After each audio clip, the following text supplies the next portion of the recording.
जय जवान जय किसान का नारा देने वाले और भारत के दूसरे प्रधानमंत्री व भारतीय राजनीतिक इतिहास में सादगी के परिचायक लाल बहादुर शास्त्री का जन्म 2 अक्टूबर 1904 को उत्तर प्रदेश के मुगलसराय की एक रेलवे कॉलोनी में हुआ था। उनके पिता का नाम शारदा प्रसाद श्रीवास्तव था। उनकी माता का नाम राम दुलारी था तथा उनकी पत्नी का नाम ललिता देवी था।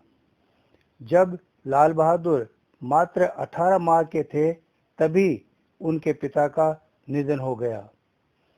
उनके पिता के निधन के पश्चात उनकी माता राज दुलारी अपनी 2 पुत्रियों और एक पुत्र को लेकर अपने पिता के घर चली गई। हाई स्कूल के बाद की उनकी शिक्षा काशी विद्यापीठ में हुई, जहां से उन्होंने शास्त्री की उपाधि प्राप्त की और अपने नाम के साथ लगे जाति सूचक शब्द श्रीवास्तव को हटाकर शास्त्री उपनाम जोड़ लिया। भारत की स्वतंत्रता के बाद शास्त्री जी को उत्तर प्रदेश में संसदीय सचिव के रूप में नियुक्त किया गया। गोविंद वल्लभ पंत के मंत्रिमंडल में पुलिस एवं परिवहन मंत्रालय का प्रभार दिया गया। परिवहन मंत्री के कार्यकाल में उन्होंने महिला सशक्तिकरण को स्वीकार करते हुए महिला कंडक्टरों की नियुक्ति की। पुलिस मंत्री के रूप में मानवीय करुणा को प्रधानता देते हुए उन्होंने भीड़ को नियंत्रित करने के लिए लाठी की जगह पानी की बौछार का प्रयोग किया। जवाहरलाल नेहरू के निधन के पश्चात सभी को यह लग रहा था कि नेहरू जी जैसे आकर्षक व्यक्तित्व और अंतर्राष्ट्रीय ख्याति प्राप्त व्यक्ति के स्थान की पूर्ति होना असंभव है।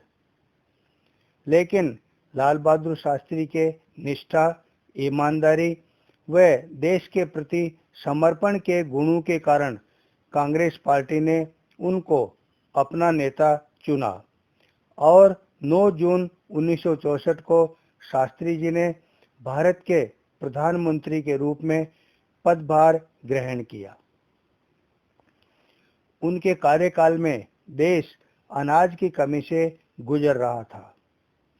तभी उन्होंने देशवासियों से 1 सप्ताह में एक समय का उपवास रखने का आह्वान किया और पूरे देश ने उनका समर्थन किया। विश्वासघात करके चीन ने 1962 में भारत के साथ युद्ध शुरू कर दिया। परिणाम स्वरूप भारत को बहुत अधिक क्षति हुई।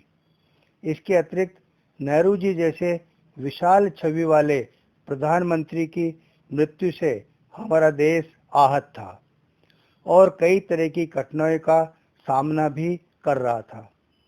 इस कमजोर स्थिति को देखते हुए पाकिस्तान ने 1965 में भारत पर आक्रमण कर दिया। लेकिन शास्त्री जी के अप्रत्याशित रूप से श्रेष्ठ नेतृत्व व बुलंद इरादे और भारतीय सेना के पराक्रम के सामने पाकिस्तान को करारी हार का सामना करना पड़ा।